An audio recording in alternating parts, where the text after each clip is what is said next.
what is this challenge with mental health? I feel like a big part is like, we've got more relationships than we've ever had, but we don't have the depth that we used to have. And my dad would always say to me, like, mate, life's about appreciation, not expectation. Be grateful that you've got something. We have this opportunity when something happens to either get furious or get curious. And so many of us, when our nervous system is already sitting near this fight or flight, we jump straight to furious, jump to judgment, rather than like curious. Like, I wonder why they're doing that. Or am I gonna, do something that is gonna help me grow through life, not just go through life?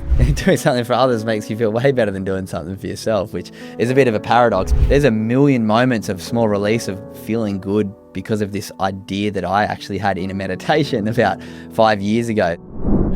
Thanks for coming down, man. I know you live a very far away part of Sydney called the Northern Beaches. Well, I don't actually live there. No. I live on the Gold Coast. What? Well, thank you for coming so far down. But my family's here in Sydney, so. And you grew up at a very, very territorial surf beach, North Narrabeen. It's almost an island in the middle of this gigantic city, isn't it, Narrabeen? It is kind of like that, especially if you're part of the surfing community. I feel like if you live in Narrabeen and you don't have anything to do with the beach and North Narrabeen surfing community, maybe it feels a little bit different. But for anyone who understands surfing at all, will be very quickly to tell you, unless you're a local, you kind of don't really surf Narrabeen. It's quite localized. There's a lot of it has changed a bit even since I was a kid. I've been surfing at Narrabeen for 23 years. I'm 31 now, so I've been there since I was 8 years old. And I also grew up as a local from there and quite a successful surfer from a young age, so I kind of got quite a lot of respect. But I saw some stuff growing up there for sure. Oh, man. I'm a terrible surfer, but there was a time when I surfed every single day. I'm going to wave my hands in direction of hip replacements and fuck shoulders and kids. But I'm getting back there. I'm getting back to it. But I never had time for any of that wank. I thought it was always... That's partly why I just kind of deferred to longboards, because there was never any of that. Yeah. Where longboards sat in a different part of the break. There was only so many of you. You're there, you're chatting, you take a different kind of wave to a shortboarder, so you're not even going to go for the same kind of wave. And I was always far more about that, because when I lived at Bondi, like people kind of like, someone just spray painted locals only on the headland. I'm like, You're at Bondi. You're at Bondi, mate. There's like 100,000 people on the sand here. And I've seen guys, the sun's coming up and the dolphins are fucking spurting through the air, chasing salmon, doing backflips, and it's amazing. And some bloke is paddling up. It's like, dude, you've taken a shit in the fucking teapot, man. Like, there's 100 people out here who are now going to have a bad day because you don't know how to control yourself. When you're out in the ocean, you're doing exercise. Like, you're doing all the things that should be helping with your like nervous system regulation, but yeah, it's an interesting thing, surfing. I think a lot of it comes back to the fact that it's a finite resource, waves. And, when you're out there for an hour, you're trying to get the one best wave. I don't know, Cooper. I would argue that there's going to be another wave after this one. Well, it's when you're out there in a 60-minute session, there's only so many good waves. So it's like, all right, I've got 60 minutes, I'm going to be pissed. I don't agree with that. I'm under the same impression of your mindset, the glass half full. There's going to be more waves tomorrow. It's all good. Am I out here? Exactly. I'm out here. Exactly. I'm under that impression. And Mick Fanning said it so well. Years ago, I heard this, and as a pro surfer myself, I always listen to this bit of advice. Very unique for if you're a professional surfer, but someone was like, don't you get so pissed off at how crowded it is at Snapper Rocks? And he's like, if it wasn't crowded, I wouldn't have a job and be getting paid to be a pro surfer. I need people to be there going and buying the Rip Curl wetsuits that I'm promoting. It's part of it that there has to be people to do the sport. So it's like, as an athlete, I always had that. If someone drops in on me, all good, I do this for work, I'll get another wave later. That maybe they've got to rush to work. So I've had that mindset, but I do see the anger, and I just find it stupid. You're in the ocean to connect with nature. People have a good time, not be frustrated. The surfing is such a great analogy for good mental health, because, well, for one, you never know what kind of day another person's having, and you also you don't know what they know. So we talked about dropping in. So say we're paddling for a wave, and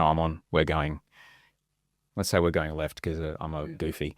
Okay, and so you're there, and I paddle. If I'm on the inside of the wave to you, I'm dropping in on you. I'm blocking your path. Now, that's very much frowned upon, but it's not a I saw it first thing. That's the thing a lot of people don't understand. It's a safety thing, all right? Because I now put both of us in danger because here's this, in my case, 9-foot piece of fiberglass with a razor sharp freaking bit of plastic underneath it that if it flips, it could cut you right open, cut me right open, really hurt both of us. And we also tie it to our leg just so it doesn't get too far away from us. Bad time for anybody. And also, there's people paddling the other way and you can run over people. It's a safety thing. It's less so than it's I own this wave, can't buckle. It's not that. Yeah. So you never know. You never know what kind of day this person's having. But the other thing that's sort of great about surfing is you can prepare and prepare and prepare and prepare. But the wave is what the wave is. Yeah. What are you going to do with it? That's it. You can't control, unless you go out to one of those wave parks out there. It's going to be different every single time. What are you going to do with it? It's all about adaptability. And that's the main thing with surfing. I think, like you said before, it's such a great analogy and sort of metaphor for life of you can't control what's going to happen, but you can control how you react to it. It's like the waves coming in. You can never control what it's going to do, but you can predict and you can use all your knowledge to best sort of, deal with the situation that arises. And yeah, it's such a great sport, I think, surfing in that relation of understanding that, it's always going to be different every single day, but it's how you kind of show up and have an open mind to what's going to happen and do your best to, react. And some days it won't be as good as it was the day before. And you got to be cool with that. Yeah. And you might not, you might have thought about working on this particular thing or doing some, rad move, but the waves just doesn't want to do that today. And you're just going to have to be okay with that.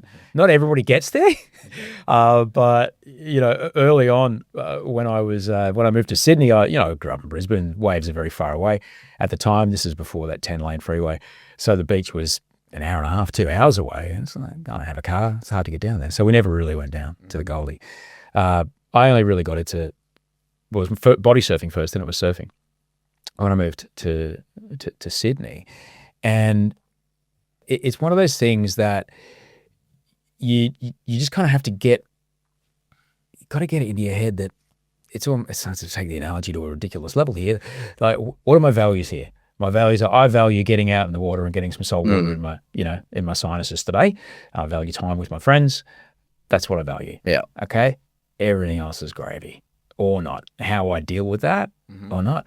But the culture around surfing is very different at the beaches. I mentioned Bondi before. We're in Bronte, which is also a very different scene. At Narrabeen, I remember working there for the Pro Juniors, which we can talk about in a sec. I remember that. And someone pointed to that, and I said, "What's that?" They said, "Oh, that's the grommet cage." Like, what? I got tied up in there a few times. Yeah. Okay, so this is the thing. At the Surf Lifesaving Club, there's a cage. I asked, fuck, what, really? He goes, no, it's for dogs. Back in the day when people didn't look after their dogs, if there was a dog just running around the beach, they'd grab it and they'd put it in there because who knows what. It was before collars and microchips and stuff. But they said, oh, no. When there's kids who are being little idiots or whatever, or we lock children in there. Like, so you got locked in the grommet cage? I got locked in the grommet cage many times. You'd get put in there and then you'd get like a stick, not like an actual lock. Every now and then someone would come with an actual lock, and that was when you got really scared. But they'd put a stick through where you could put the lock. So you'd kind of sit in there kicking it as hard as you could to try and break the stick to get out. Would they manhandle you in there? What was your crime? Oh, yeah. It's like... What was their perceived... Where was their authority? Oh, a bit of cheekiness for maybe dropping in on that wave, like we said, or it might have been... What, they grab you and put you in there? Yeah, I mean, I'd watched... It's very different now, I will say that, but I was right at the very tail end. I had a few different things. I remember one I got like buried up to my neck in the sand by the older boys. Like this is when I'm like 12 to 15, and then they're like 15 to 20-year-olds kind of... It's kind of like a rite of passage. You'd get sort of buried. I remember getting buried and a bin put on my head, and then everyone was throwing tennis balls at the bin, and then someone lifted the bin and one hit me in the head, and I was like crying, but I couldn't wipe my face because I'm like up to my shoulders. And I definitely like... hate that is kind of how it used to be, but I also understand and see the way that a lot of us sort of grew up with a lot of respect for our elders and a lot of, understanding of the importance of, showing that respect to the people older than you. And the kids nowadays, we're seeing a lot different. So definitely don't say I don't know if we've got it right either way, but yeah, it was. Oh my God. But yeah, the grommet cage, there was like times where you'd get like pissed on, they'd throw sand on you, throw beer on you, like, but this is a long time ago. But I guess the argument would be that if you have to physically and violently assault someone to get their respect, that's nothing. Does not instill respect. Oh, exactly. There's a difference between fear and respect, a big difference. You get respect by being a respectful person and showing respect. Which is why my business is called The Good Human Factor. I feel like I never did any of that stuff because I understand how, how bad, detrimental. There's a thing called the grommet pole. This was before my time, but I heard stories of people getting the grommet pole when they were being really cheeky. They'd tie them up with duct tape to the postage pole, the light lamp, nude, and then put like peanut butter or something on their genitals so the dogs would come and lick it off. Like, I used to hear some gnarly stories, so it's kind of gotten less. Just good, clean Aussie larrikin fun. Yeah, it's gotten less and less bad. It's just boys being boys, unstructured play. This is free play. We're in a very different world nowadays, which I think is a far better place than we used to be. But yeah, the culture at at beaches, I guess, sort of in Australia and sort of board riders clubs has come a long way, which I think is important. Let's finish with that. Well, I couldn't agree with you more because if that's just the normalized culture, no one's going to say, hey, you shouldn't do that. It's like, what do you mean? Oh, it happened to me, therefore it has to happen to everybody. And how else is he going to learn? Which I think what we've seen now is a lot of the parents who that happened to realize how bad it was, and now they're the parents of the kids, and they're like, fuck that, you're not doing that to my kid, how dare you? So it kind of like phased out with like, I think sort of one generation of surfing really, it was kind of, surfing's only really a 60-year-old sport. Yeah. Since the 60s. 19... A lot more, but from a competitive people going down to the beach to do board riders, it was the 60s. So it's about fiberglass boards. Like mass production. Narrowbeam board riders started like 62 years ago. So it's taken, 60 years to eradicate this sort of behavior, which I think is important. But it was, I got the tail end of it. So I never got anything super bad. But I'm sorry that it happens to you. That is a terrible, terrible thing. But hurt people. So I wonder what was going on with those boys. What was happening in their day? That's exactly where all of my work sort of really bases from now, trying to have ultimate empathy for everyone to the point, like, what have they gone through up until this moment for them to be acting this way to me, that they think this is okay? Like, that's sad, for that person, that's what they're living in. But yeah, I'm just like so big on ultimate empathy. It's like, I don't know what you've gone through. Sucks in the moment when somebody's doing something bad to you, and that's the hardest time to have that empathy. I call it sort of, I say like we have like constructive criticism and destructive criticism. And destructive criticism when someone's just projecting their, insecurities, their self-beliefs that, are a bit warped on you because of the upbringing they've had. And it's so hard to do, but sort of having empathy. Like I tell this story when I was driving into a car park at the farmer's market, like my favorite thing to do, a kid ran across the road, so I had to put my brakes on. And then the lady behind me put their brakes on really hard. And the lady behind me was like 2 hands on the horn, drove up next to me, was about to fight me. And I was like, for one, it wasn't like my fault. And for two, like she's obviously having a terrible morning right now. Her nervous system is, in that fight or flight, and she's reacted so big. I can either yell back out and fuel it more, or I can leave my window up and just wave to her and think like, I hope your day gets better. And we have this opportunity when something happens to either get furious or get curious. And so many of us, when our nervous system is already sitting near this fight or flight, we jump straight to furious, jump to judgment, rather than like curious. Like, I wonder why they're doing that. Like, that ends up lighter on me and on them. It makes the world, a bit softer. But we all struggle with that. And it's important too, because, things that rhyme make it easier. Easy to remember, right? I've got it on a shirt. Get curious, not furious. Dude, like, I'm in a sobriety fellowship. The amount of things that I know that have changed my life that fucking rhyme. Part of you is like, oh my God, that's so cheesy.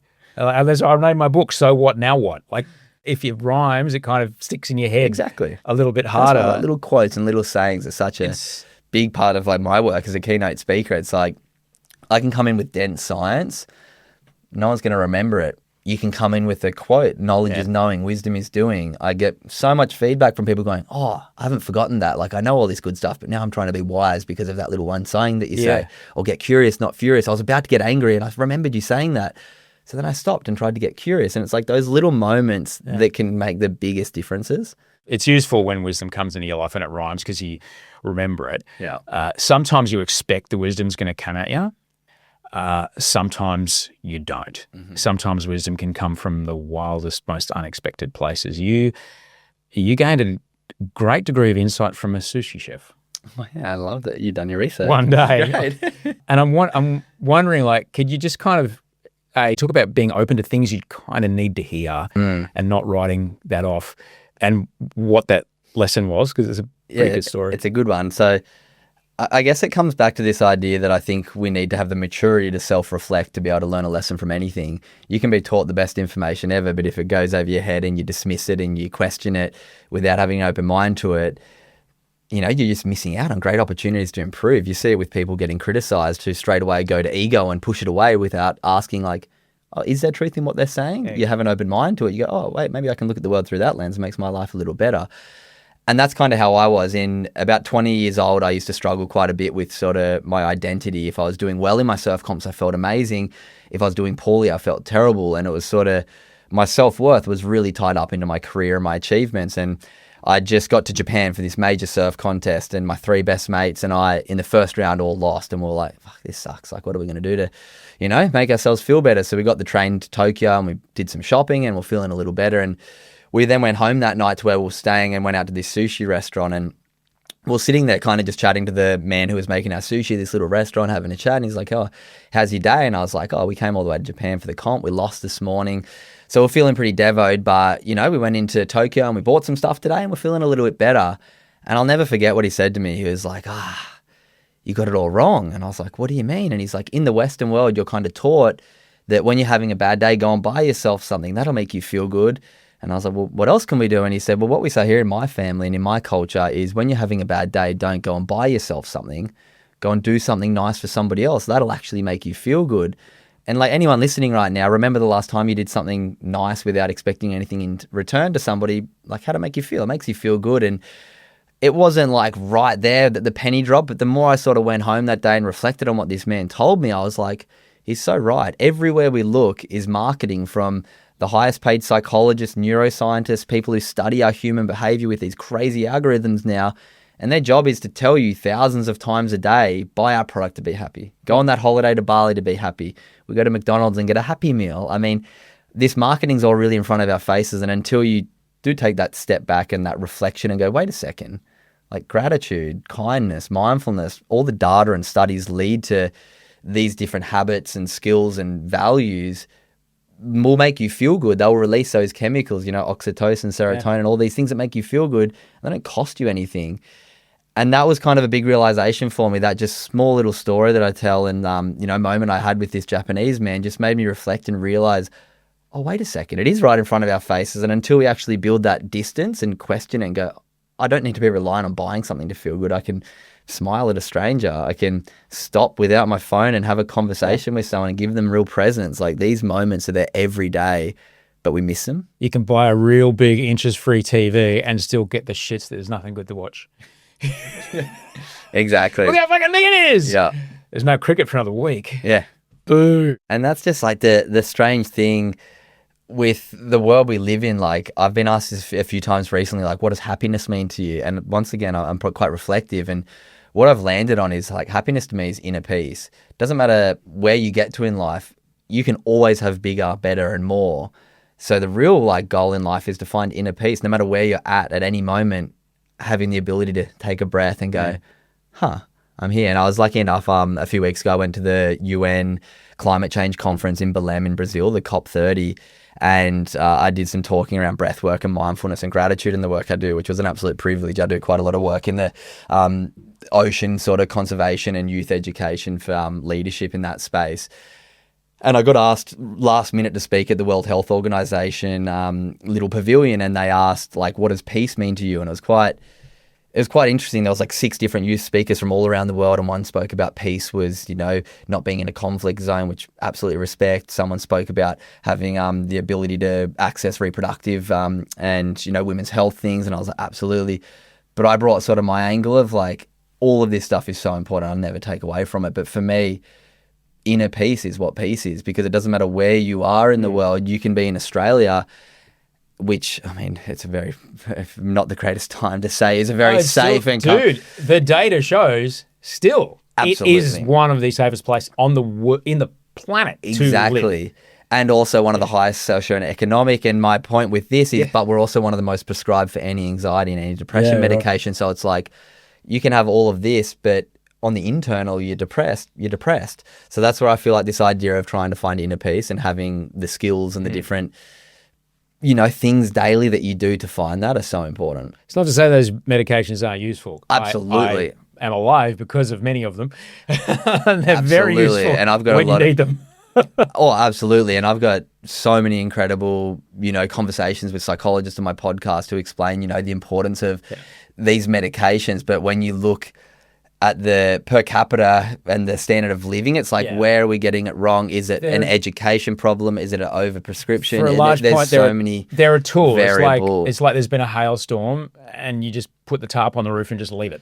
Like, no, you need to get up there and get under the tarp, and you've got to repair that roof tile. Yeah. So eventually you can take the tarp off and you'll be fine. Absolutely. And the way that so many psychologists have spoken to me about it is, imagine we're on this treadmill and you fall off the treadmill. The anti-anxiety, anti-depression, these medications are there to sort of give you a handrail to get back up on that treadmill. But if you want to move up to like good mental health, there is some actions that generally need to be taken. And it's so interesting, awareness is so high with mental health, but the numbers, aren't really improving. So it's like, how do we move from awareness to action? And I think we're getting so many things really right with crisis support and with, the support there is for people who are in that mental illness category.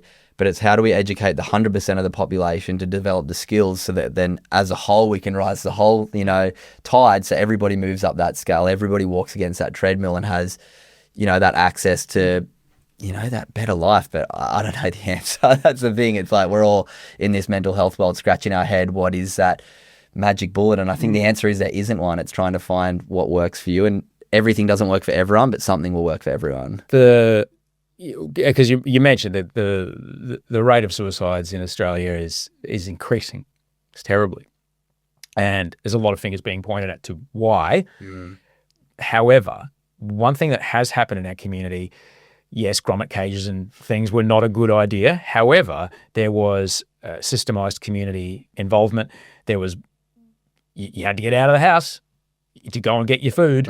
You had to walk down to the takeaway shop at least. You had to get out and see the world. You had to talk to people. There was human interactions. There was a lot of things that we didn't realize were systemically a part of our lives, which are vital for our well-being. So many of those things now have been taken away. A young man can ride a bicycle with a pad tied to my front door in 15 minutes from now. I don't have to say anything to him. I can even write a note, leave it there, don't talk to me. And he will. And so we have to kind of take responsibility for, all right, there are some things that used to happen in our lives all the time that don't now. So how can I put these things, what control can I take back over? And the argument is, well, I don't have fucking time for that shit. But in yours, 14 minutes and 24 seconds of your day? That's, is that 1% of the awake time or 1% of the 24 hours? 1% of 24 hours. Right. And so this is your idea. It's like just 1% of your day. If you take 1% of your day, and I'm assuming it doesn't have to all be in a row either, just take 1% of your day and do some deliberate, things in this direction, it will compound over time. Is there a point in your life when you started to see the results of not taking action and you found a way to I'm going to have to do something? And what was that first kind of thing that you noticed to be making a difference that was in your control?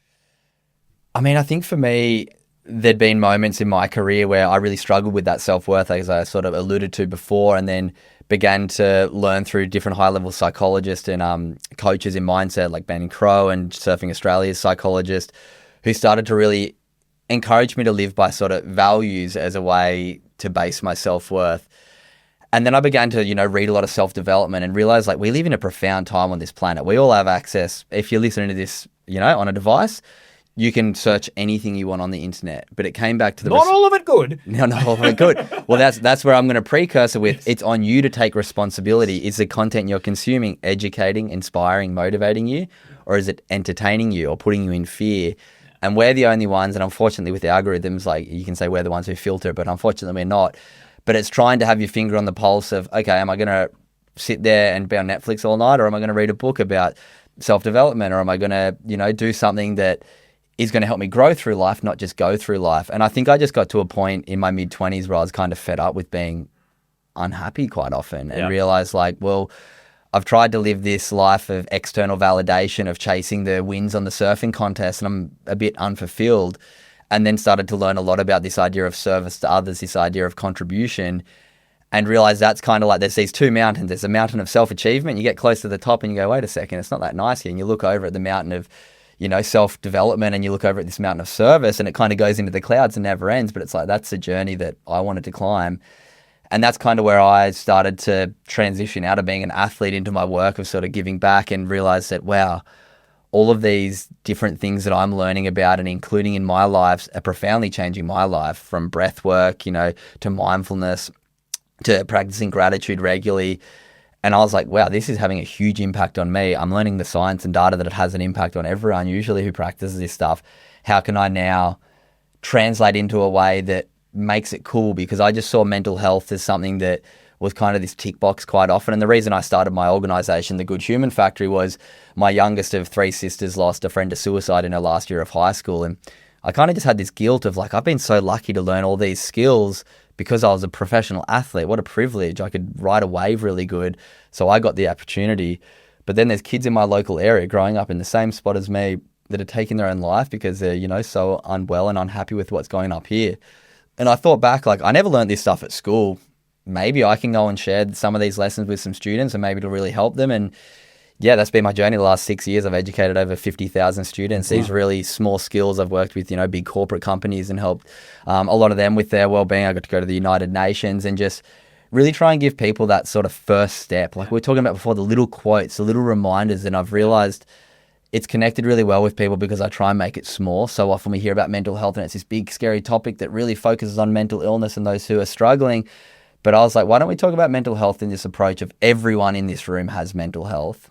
Everybody can do a few little things. What are those little things? Let's rise the whole sort of boat together. I've been down that road. There was a time when to quote my friend Rich Roll, there was a time when my morning routine stretched into the afternoon because I've got to do these things, otherwise I'm not okay.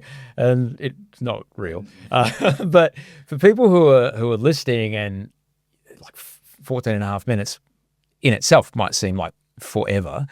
What's one thing that people could do today that would, you feel, show them that there's value into doing it again tomorrow? I mean, I think the main thing is just having the mindset that you can't expect to do one thing today and it change tomorrow. It's like going to the gym and doing a sit-up and looking for a six-pack the next day.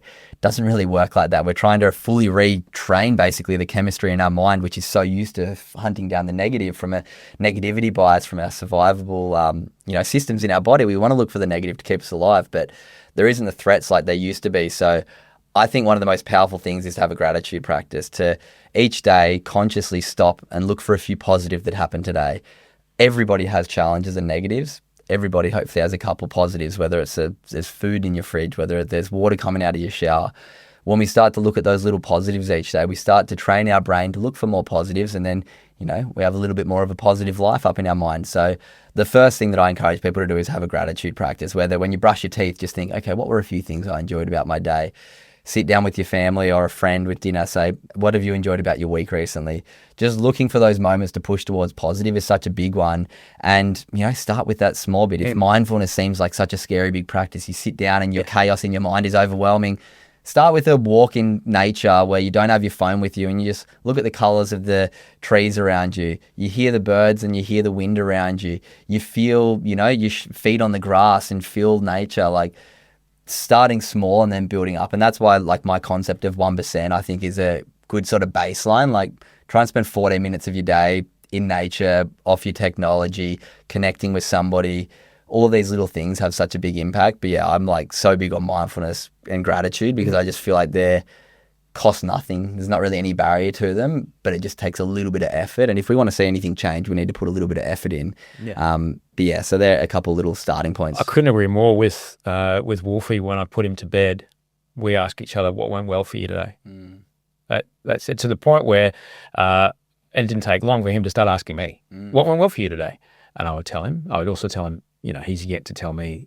He does it every now and then, but I tell him, I went for this thing and it didn't work out. And that was really hard, but what went well is that, I let him know that it's okay when things don't go okay, but that's what we do. When I'm putting in bed, we ask each other and tell each other what went well for us today. And it's that accountability of, I'm going to have to tell someone at the end of this day what went well. Yeah. I better look for something. And you start thinking about it. Yeah. Exactly. And then you start realizing, there is a couple good things in my life. Yeah. And that's where the practice of gratitude is important, because everyone listening's heard of gratitude.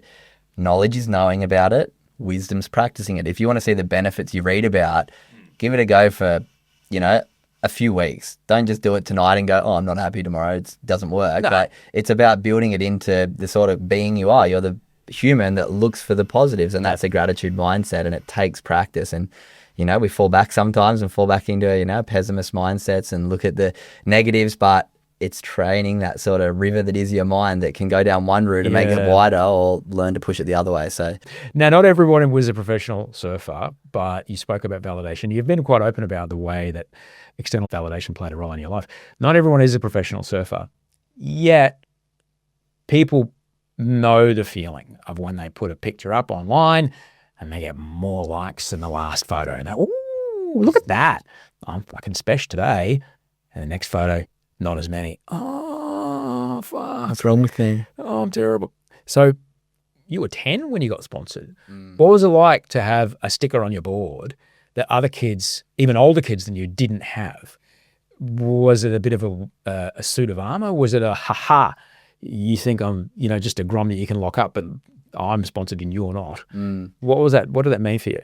There's definitely a bit of that kind of idea of like, it's probably right to say like, oh, I'm better than you. Like, oh, I remember as a kid paddling out, like in my mind being like, oh, sweet, I'm sponsored, I'm better than this kid. And it's like everything was about being better than someone. It's like, I look back now and I'm like, who cares? It's not like better and worse. We're like riding a wave in the ocean. It doesn't really matter.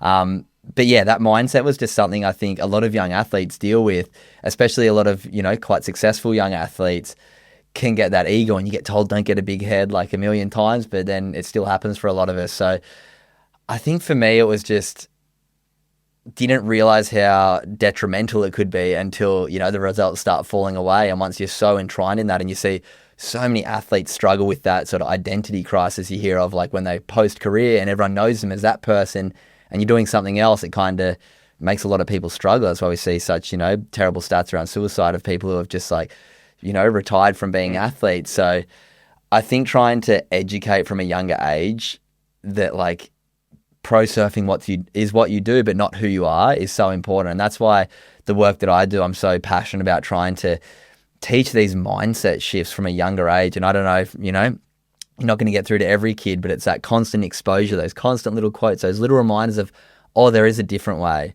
And that's where I feel so, proud, the work that I do, a lot of high school stuff coming in as like a young pro surfer. I get so many kids come up to me after going like, oh, I didn't look at mental health through that lens, but now I do. I'm going to start practicing gratitude at night with my parents. And it's like those little moments, and sure, maybe I didn't change one of the kids, but then somebody else will tell them in 2 years and they'll be like, oh, that was that guy that surfer talked. So it's about this like better role models, these constant exposure of like, and the thing is like, when I needed me when I was that 16 to 20-year-old kid, because I, was looking to the wrong places to get my validation from, sponsors who had a different sort of like, they were trying to get me on tour, not trying to make me a better person. Yeah. So I was just trying to understand like the people that really care about you. And I'll finish with this idea of, once I changed my mindset to basing my self-worth on the values I live by each day, I'm in control of that then. Yeah. Once it's around what others think of you, you're out of control and you don't actually know anyway. So trying to shift that is very difficult, but can be done. And I see a lot of people, and it comes back to inner peace. If you can find and live by your own values and be proud with how you show up to them each day, then I feel like that's how you get closer to inner peace and thinking what other people think of you all day. Like we only have, it's kind of argued in neuroscience, but around 6,000 thoughts running through our head each waking day. I want to direct them towards good stuff, not waste those brain power that we have on things that are bringing me down. There was a moment you write about 10 years ago, you were 21, and you're peeling sponsor stickers off of your surfboard. Everything that you had believed you were and projected into the world, what was it like to get your fingernail underneath the edge of that thing, baked on by the sun, and drag it off that epoxy? Yeah, it's a weird thing when everyone around you knows you as Cooper the pro surfer, and then you go back down to your very localized Narrabeen beach where everyone supports you, but you don't have that sticker on the nose anymore, and that kind of shows to them, in my mind, you're not worthy. Oh wait, his sponsor's not supporting him anymore. Should we be supporting him anymore? Like maybe he's not good enough. And at that stage, I just had my best year of my life on the tour. I got 23rd on the secondary world surf tour called the Challenger Tour. It's called the Prime back then. Coming home, best year ever. Sweet, I'm going to get a new contract. My manager's confident. You're ranked 45th in the world right now. And then I get told, sorry, we want to drop you from 50,000 a year to 5,000 a year. And I'm like, oh, like, and then my manager's like, no, we'll find someone else. Nothing comes around. So it's a hard time. And then you kind of, 21, you're prime of your age for surfing. And I had to go and get a job. And that was probably where the deepest sort of victim mindset really came in, when I really was basing my self-worth around what others thought of me. And when you peel those stickers off, there was some, dark times. But why am I not in Florianopolis right now, paddling into a mad shore break? Why am I here demoing this fucking house, doing, people, and the other people on the side are looking at me going, hang on a second, aren't you such and such's boy? Aren't you on, what are you doing here? Why aren't you on tour right now? Yeah.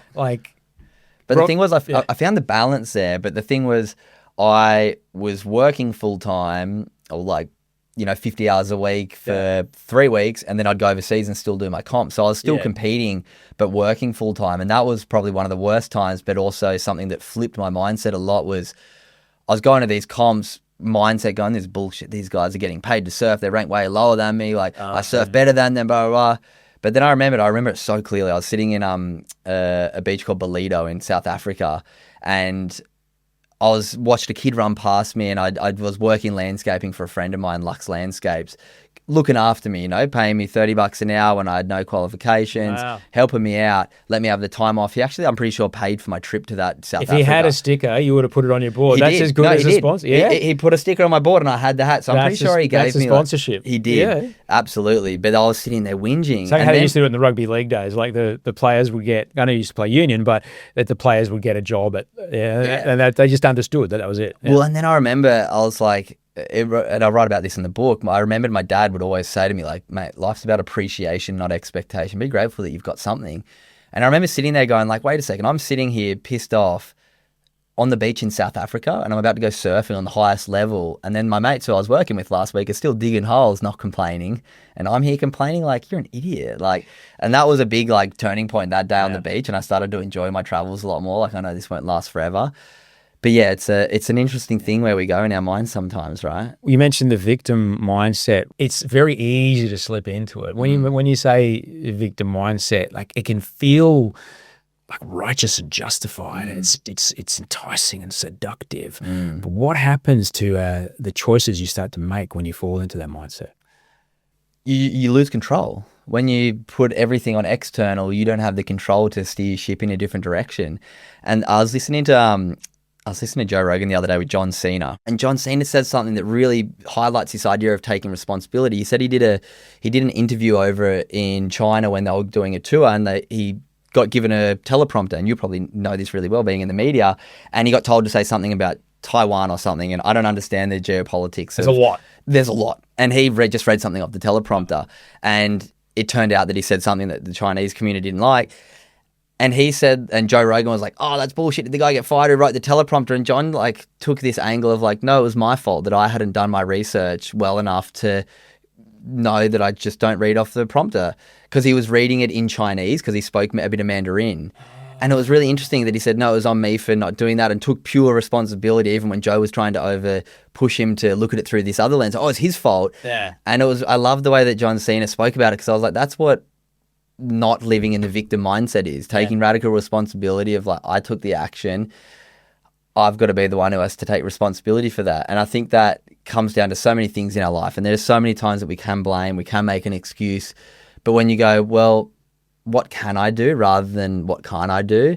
You start to, move the ship in a different direction. And so many people, are dealt so many terrible cards, but come up with incredible solutions and find an amazing life. Some are dealt some amazing cards and go a different way. And that's what I feel like this mindset is so important. It's how can I take control of my life? And that's what I write in my book, is taking responsibility, I think, is having the ability to respond to situations in your life rather than no ability to respond to it. You just pull the victim card, you play the blame game, you look for excuses. And there is so many good ones out there. And I understand some people's are far more extreme than others, but we see time and time again people with terrible situations come up with, beautiful lives because they're willing to say, no, I'm going to do something different. Well, if we take responsibility for where we are, then the power on what happens next is up to us. If we're making it someone else's fault that we feel the way we do, we now have to wait for someone else or something else to change so we can feel differently. And that's a place of powerlessness that I don't want to be in. And I'm not saying it's easy, man. And we flow between it. I'm not saying I'm this never victim. No. I still fall into that trap. Like, I've had, relationships that have, broken apart, and there's been emotional and financial difficulty afterwards. And I have to go, like, my part is that I chose that relationship. I chose that person, and I chose to be in it. And I chose the behavior that I did during that relationship. Now that it has ended the way it has, I have a part in that. What you do when you take that responsibility, the path in front of you is clear. Now you can do something. And when it's in the doing something that you get that, in the words of Zach De La Rocca, you get to take the power back. What do you want people to know about, you mentioned high-level sports psychology and stuff like that. I always find it fascinating that by the time you get to the elite athlete level, your coach isn't teaching you how to do a better backswing. Your coach isn't teaching you how to do a better bottom turn. You already know. What is the coaching like at those levels of athletics? I think the main thing is, mindset. It comes back to obviously how well you can manage pressure, how well you can keep a level head and make good decisions under that pressure. Yeah. And a lot of that comes back to the mindset training. And, most high-level athletes now are working with psychologists. And I think you see it really transitioning to not segregate this being just about athletes. All high-level CEOs, all business execs in that C-suite now are working on training around leadership, around mindset, around how do we get the most out of ourselves, because, you don't have to be an athlete to be a high performer. Everybody can be a high performer. And getting a lot of those lessons from the athlete world and bringing it into the corporate world, bringing it into the professional world is so important, because, we're all high performers, whether you're a mum trying to, take care of your kid better, whether you're someone who just works, as a lifeguard. There's so many ways that we can, try and perform at our absolute best, because it's needed in whatever we do. So I think those lessons in like mindset, on the way that you kind of view a problem, how do I solve this problem, rather than, once again, victim mindset, I can't do anything. And it's those little lessons that I remember, and you probably see in the book, the one when I was in Hawaii, I had this coach, Kid Peligro, who would say, like, be like the tiger. Jiu-jitsu show. Yeah. Be like the tiger. When a tiger and a deer are running in the jungle in Africa, and the deer does a sharp cut to the right, and the tiger what are you doing slips. here? There's no tigers in Africa. Well, the tiger doesn't go, oh, the judges underscored me. Oh, my fins weren't right. No, he sharpens his claws, and he comes back the next day with sharper claws and better. Yeah. And that's this idea of, like, we can always look for the blame, or we can go, okay, what am I going to do to sharpen my claws and get better? Yeah, right. And that's what I feel like the best athletes do, is they see a non-desired outcome. They go, okay, what can I tweak for next time? What can I tweak to? And we continue to refine. Whereas you hit a wall when you hit that victim mindset. You don't have that control to move, to refine, to be able to solve the problem better next time. It was the conditions. It was the window. It was the wait period. It was the judges. It was last night. It was my board. It was my leg rope. It was my wetsuit. It was me. Yeah. 14 and a half minutes. It doesn't seem like a long amount of time, but it's probably a very quick amount of time if it's something that you do regularly. What's the difference between making these things a habit and making these things a ritual? I love you said that. I had an incredible young lady on my podcast, Sienna Earp. She's a yogi.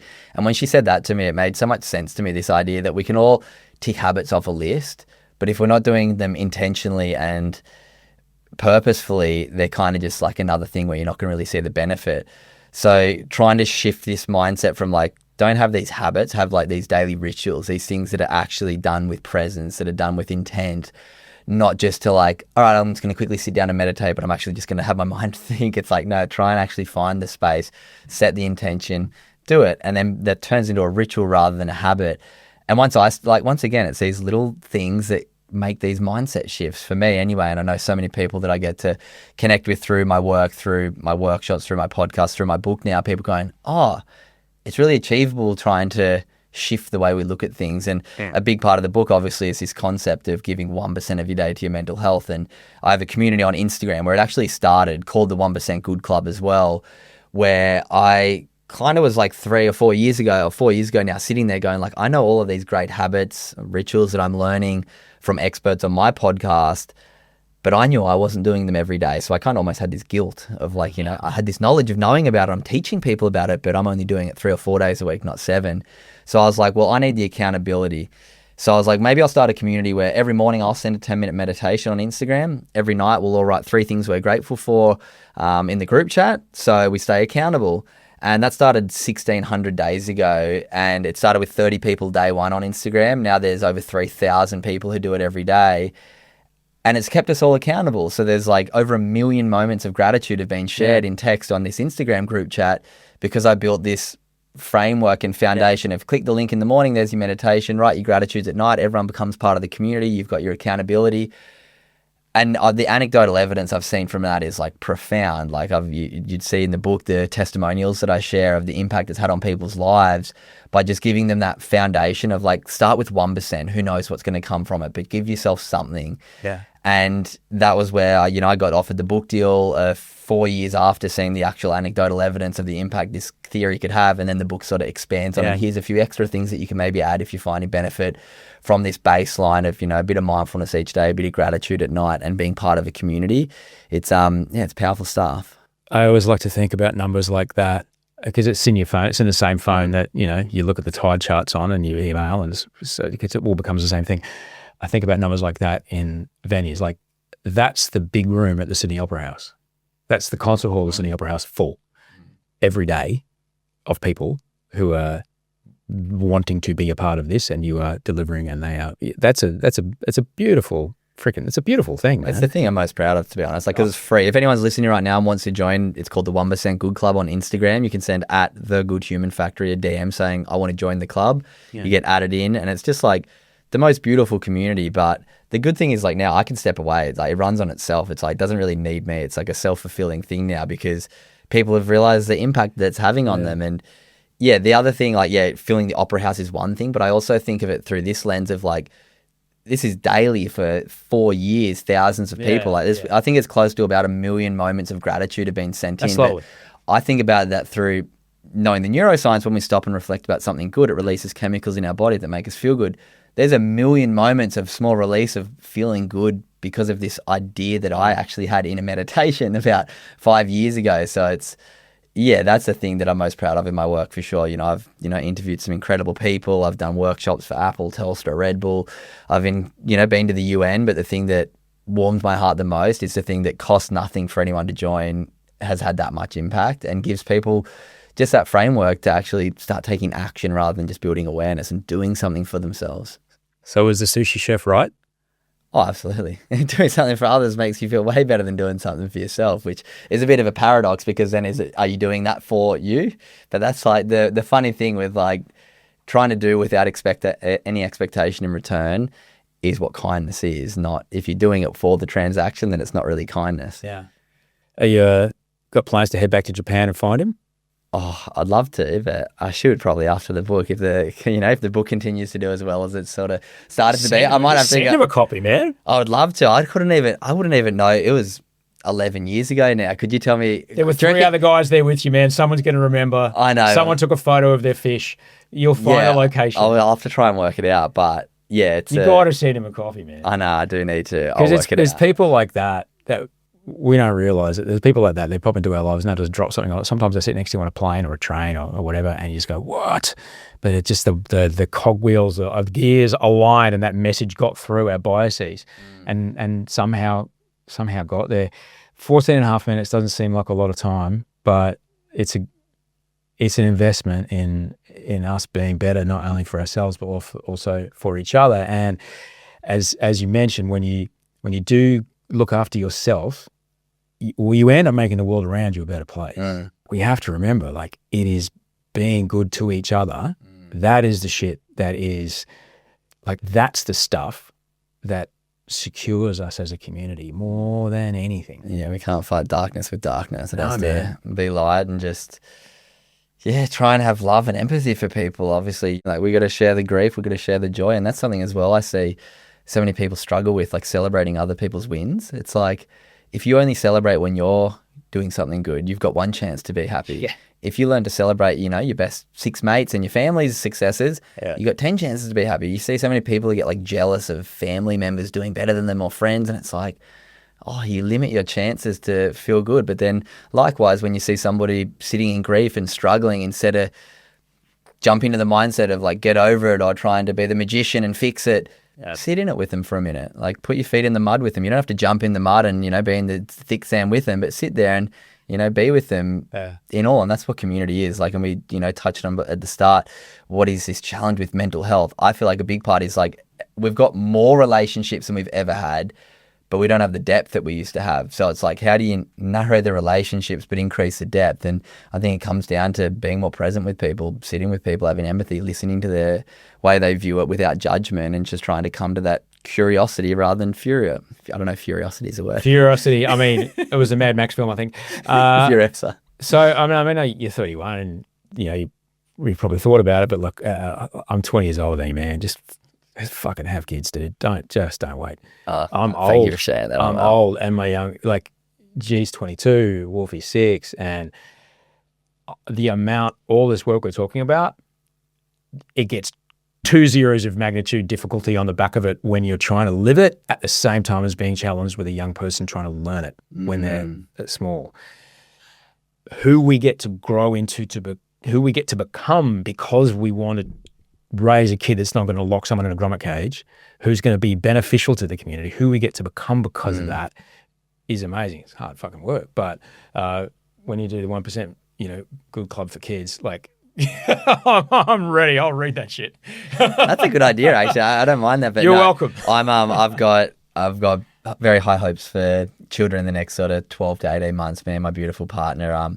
We've got a great relationship, and it's an interesting world. You hear people going like, I don't want to bring people into the world because of climate change and this. And I'm like, at the end of the day, it's the safest the world's ever been. You've got more chance of, a long, happy life than ever before in human history.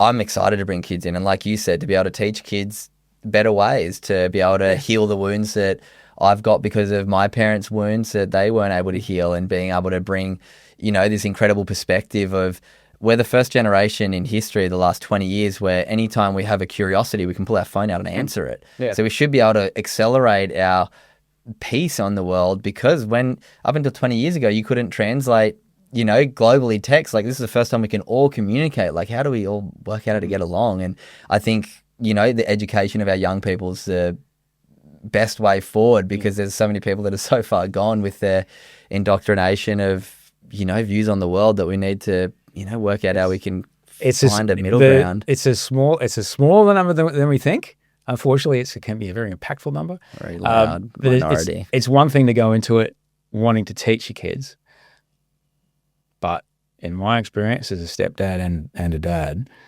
it's the things that you learn is beyond anything. And it's about like, yourself, as in by having a kid. Yeah. About the world.